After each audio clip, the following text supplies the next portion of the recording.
परम ज्योति चिदानंद जिन आत्मनं स्वयं रूपं समं सदं बिंदिस्तारे नमस्कृतम् ओंकारनियमम् अपारा पवनच्चरसारा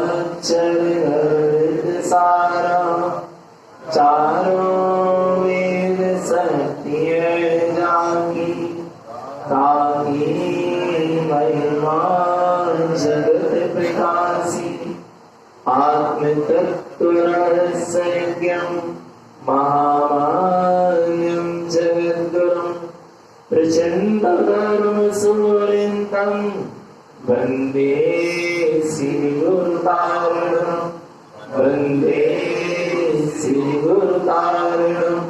बोलिए नरेंद्र भगवान की, भगवान महावीर स्वामी के, भगवान के समस्त शरण के, वीतराग धर्म के, अहिंसा परमो धर्म के, निर्वाणी मातेश्वरी के, परम पूज्यकार प्रवर श्रीमद जी तारण मंडलाचार्य जी महाराज के, श्री जुगल राज के, सुधात्म देव के।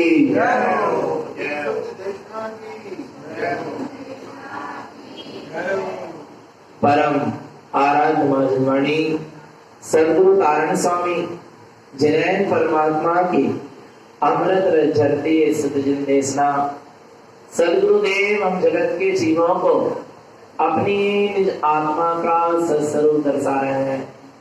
श्री कमलवती सी ग्रंथादिराज में सम्यक चारित्र के मार्ग पर ज्ञानी साधक कैसे आगे बढ़ता है, संयम के मार्ग पर साधक कैसे आगे बढ़ता है, सम्यक दर्शन और सम्यक ज्ञान के साथ ही सम्यक संयम का मार्ग बनता है, सम्यक चारित्र का मार्ग बनता है। संयम एक बीज का अवलंबन है सम्यक चारित्र को उपलब्ध करने के लिए। संयम साधन है सम्यक चारित्र की उपलब्धि के लिए।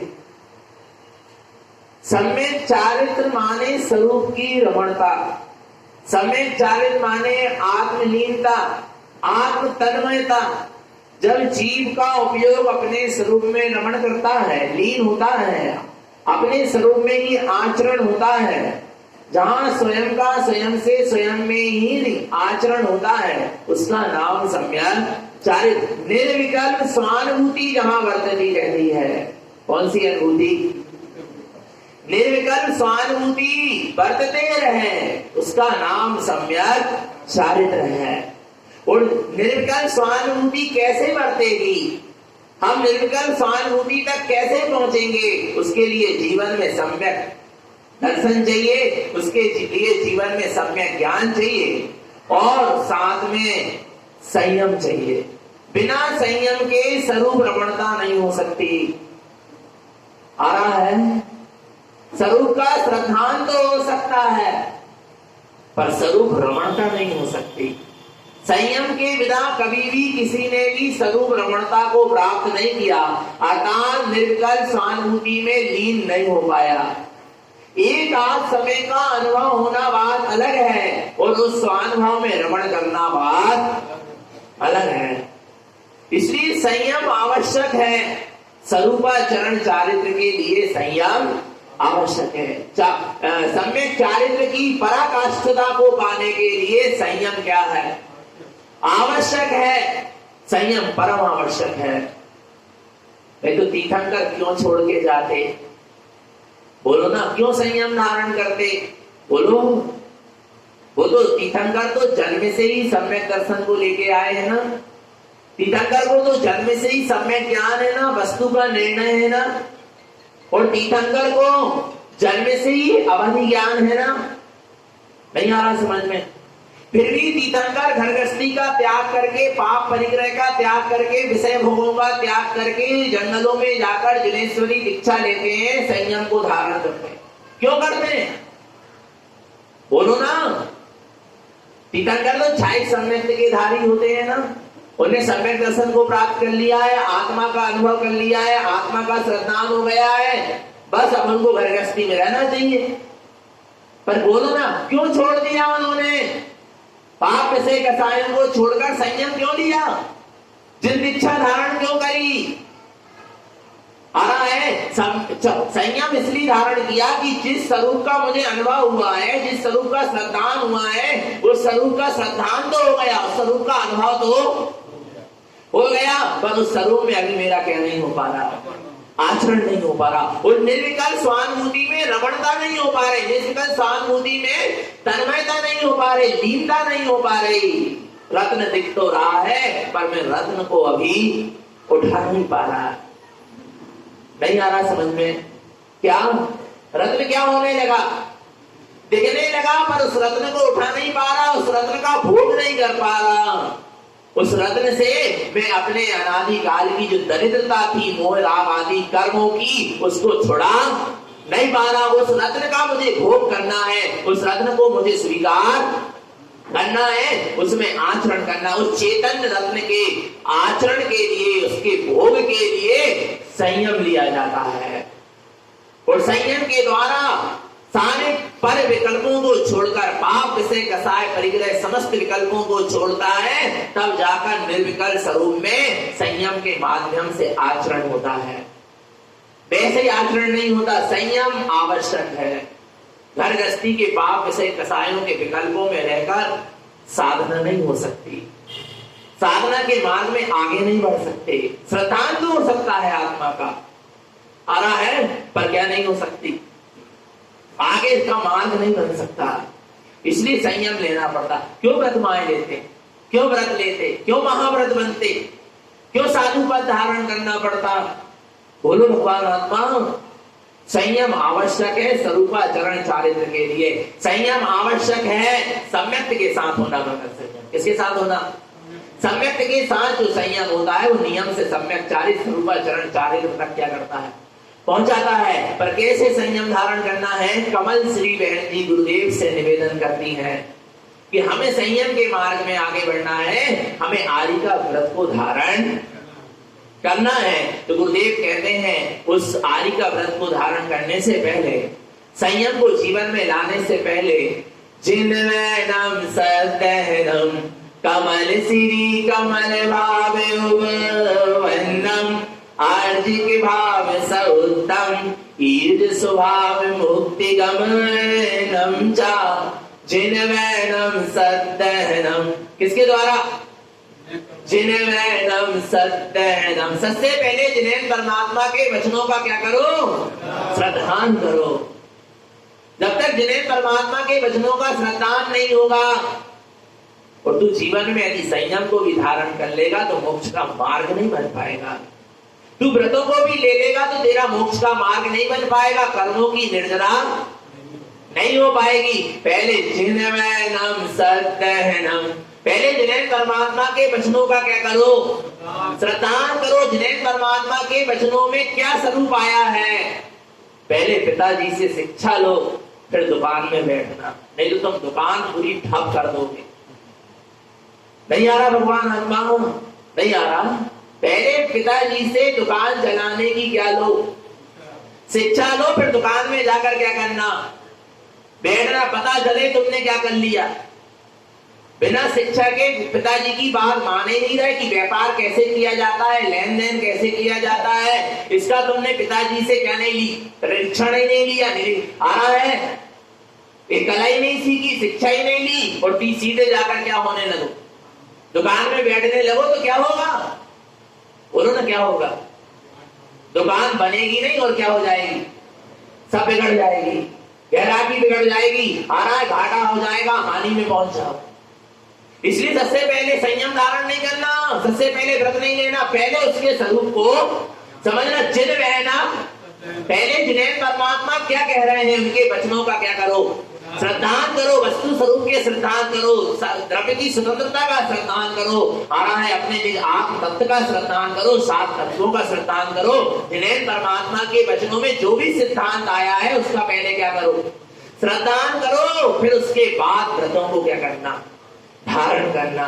जिनमें सत्यहनम, और जिसको जिन्हें परमात्मा के वचनों का श्रद्धान होता है। क्या श्रद्धान होता है? कि मैं ध्रुव तत्व शुद्धात्मा हूँ, मैं परम तत्व परमात्मा हूँ, मैं ज्ञान स्वरूपी चेतन तत्व भगवान आत्मा हूँ, मैं आत्मा शुद्धात्मा परमात्मा ही। ऐसा श्रद्धान जिसको होता है, उसके अंदर में फिर क्या होता है? कमल सिरी कमल भाव वन्नम। कौन सा भाव प्रकट होना चाहिए? कमल भाव प्रकट हो। नहीं आ रहा? कौन सा भाव? शुभ भावों की भावुकता में संयम मत लेना। काय में? कौन से? शुभ भावों की भावुकता में संयम नहीं लेना। लोग शुभ भावों की भावुकता में संयम ले लेते हैं, और जब वो शुभ भाव कर्म के उदय से होते हैं, और जब कर्म का उदय शुभ भाव का क्या हो जाता है? चला जाता है, तो फिर नियम से कौन से भाव होते हैं? अशुभ भाव होते हैं। फिर वे जीव संयम से च्युत होते हुए दिखाई देते हैं, शुभ भावों के सद्भाव में नहीं। आदिनाथ भगवान के, आदिनाथ मुनिराज की जब दीक्षा हो रही थी, माने राजा ऋषभदेव की क्या हो रही थी? दीक्षा हो रही थी, तब संयम की महिमा सुन के, कि देवता भी मनुष्य पर्याय के लिए तरसते हैं, क्योंकि मनुष्य पर्याय में ही संयम को पूर्ण रूप से धारण किया। इस भावुकता के वशीभूत होकर, दूसरे के संयम को देखकर, संयम की महिमा को सुनकर, पर आत्म तत्व का बोध नहीं था। जिनमें सत्यहनम नहीं था, आत्मा का श्रद्धान नहीं था। इसको देखकर कई 4000 मुकुटबद्ध राजाओं ने क्या ले ली? संयम। उस समय उनके उत्कृष्ट भाव हुए, और उत्कृष्ट नहीं कहेंगे इसको, शुभ भाव हुए। क्या हुए? संयम लेने के शुभ भाव हुए, और उन्होंने क्या ले लिया? संयम ले लिया, मुनि दीक्षा ले ली। पर जो शुभ भाव धीरे से क्या, बुद्ध कर्म के उस समय थे, तो क्या कर लिया? ले लिया संयम। फिर अगले क्षण में जब अशुभ कर्म का उदय आया, तो अशुभ भाव हुए, तो वे संयम से क्या होने लगे? विचलित होने लगे, शिथिल होने लगे। नहीं आ रहा भगवान आत्मा? तब आदिनाथ भगवान को जब केवल ज्ञान हुआ, तब उन्होंने बताया कि इतने इतने मुनि संयम से क्या हो चुके हैं? भ्रष्ट हो चुके हैं। इनके जीवन में यथार्थ संयम नहीं है, यथार्थ मुनि दशा नहीं पल पा रही। फिर कई जीवों ने फिर यथार्थ स्वरूप को समझा, और फिर यथार्थ रूप से फिर से पुनः मुनि दीक्षा को धारण किया, और कई ने विभिन्न मार्ग में चले गए, मारीची जैसे, समझ नहीं पाए, सुलट नहीं गए। शुभ भाव के सद्भाव में नहीं लेना संयम। कौन से भाव के सद्भाव में लेना? कमल सिरी कमल भाव वन्नम। पहले कमल भाव को उत्पन्न करो, पहले पूर्ण निर्लिप्त ज्ञान भाव को उत्पन्न करो, फिर संयम लेना, फिर घर छोड़ना। नहीं आ रहा? ज्ञायक भाव, कमल श्री कमल भाव वन्नम। ज्ञायक भाव को प्रकट करो। ज्ञायक भाव समझते हो? कमल भाव समझते हो? जैसे कमल होता है ना, कीचड़ में होता है, पानी में होता है, पर उससे कैसा होता है? निर्लिप्त और न्यारा होता है, ऊपर उठा हुआ होता है। नहीं आ रहा समझ में? है कमल कीचड़ में तो है, पर कमल में कीचड़ नहीं। ऐसे ही सबसे पहले तुम घरगृहस्थी के बीच में रहो, पहले भिन्नता भाषित करो। कर्मों के बीच में रहो, कोई बात नहीं, पर पहले कमल भाव को, ज्ञायक भाव को उत्पन्न करो कि इन सबसे मैं कैसा हूं, भिन्न हूं, निर्लिप्त और विरक्ति भाव उत्पन्न करो। कौन सा भाव? निवृत्ति लेने से पहले विरक्ति होना चाहिए। क्या लेने से पहले? बोलो। निवृत्ति लेने से पहले, निवृत्ति माने छोड़ना। निवृत्ति लेने से पहले क्या होना चाहिए? विरक्ति होना चाहिए। पहले निवृत्ति लेने से पहले क्या हो?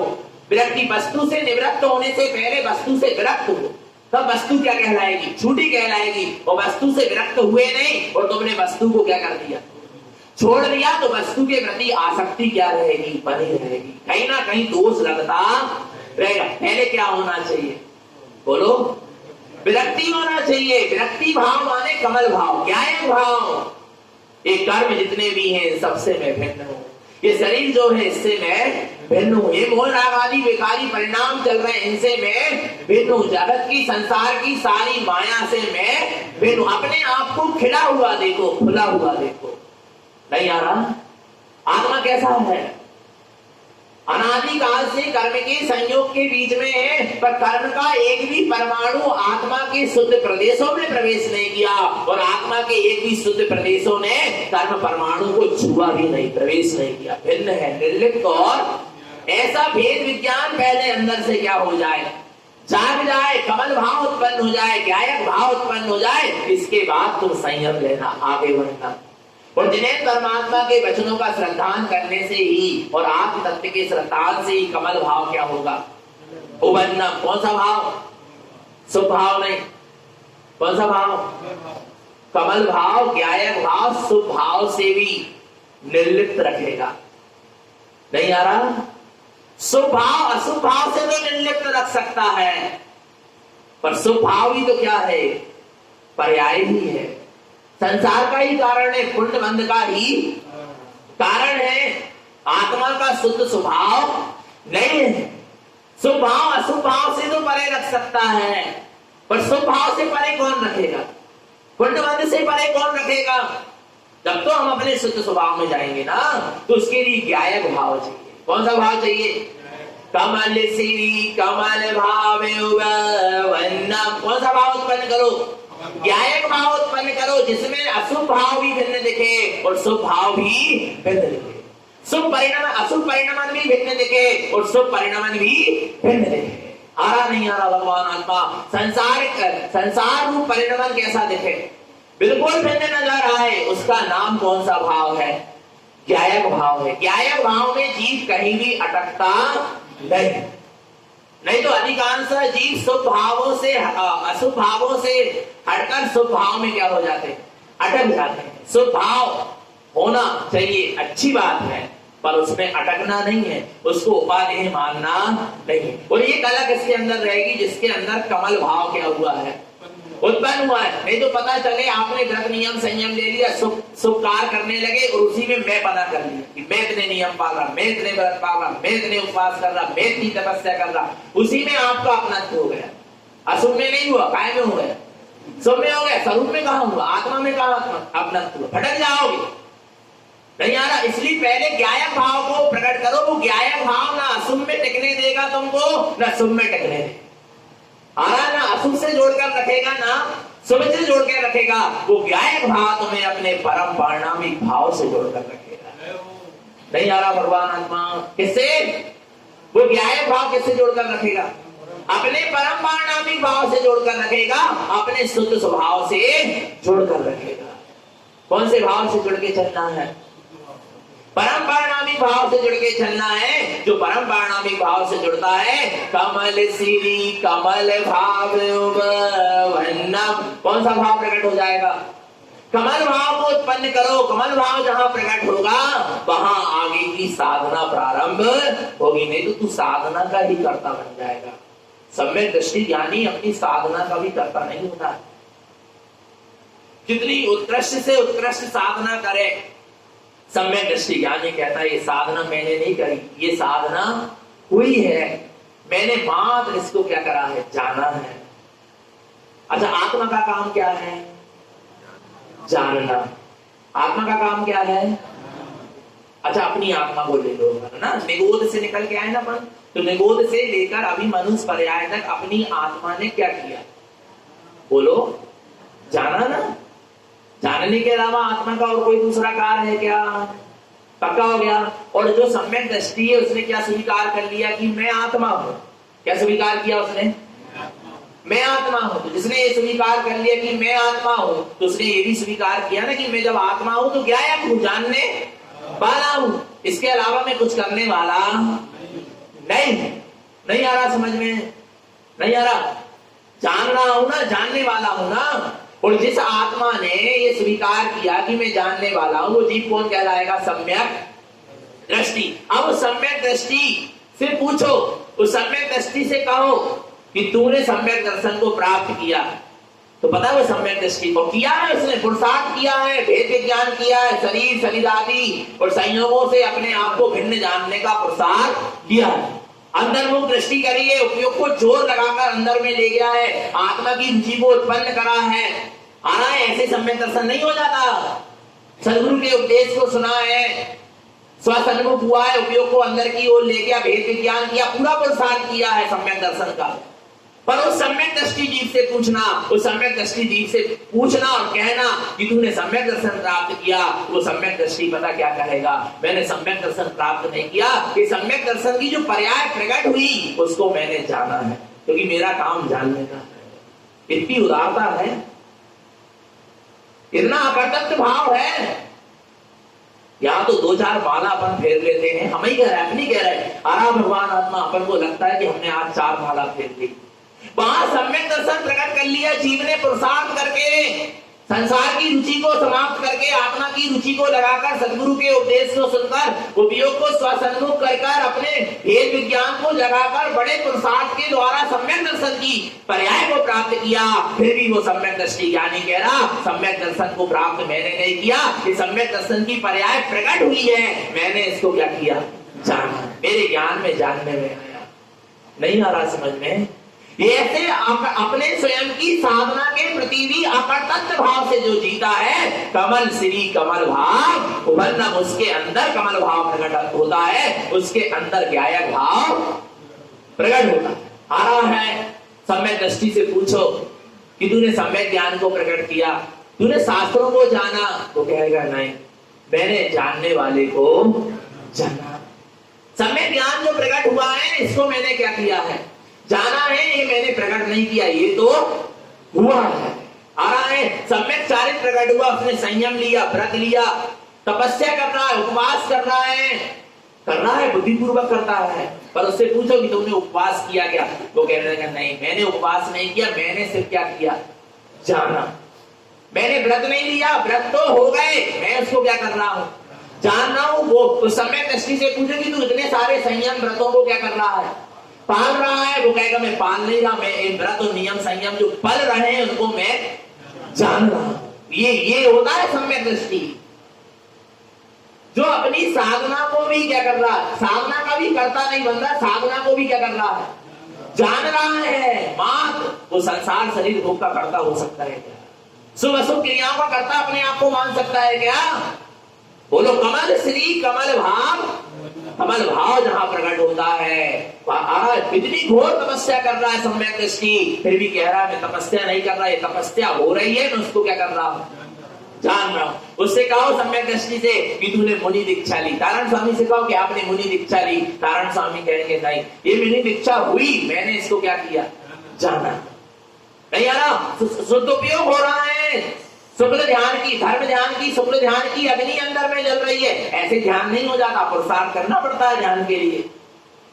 शुक्ल ध्यान की, धर्म ध्यान की अग्नि अंदर में जल रही है। ज्ञानी से पूछो तू धर्म ध्यान कर रहा, तू शुक्ल ध्यान कर रहा, वो कह रहा नहीं, ये धर्म ध्यान और शुक्ल ध्यान हो रहा है, इसको मैंने क्या किया, जाना। नहीं आ रहा समझ में? कमल भाव समझ में आ रहा है? पहले कमल भाव को समझो, ज्ञायक भाव को समझो। आ रहा है उस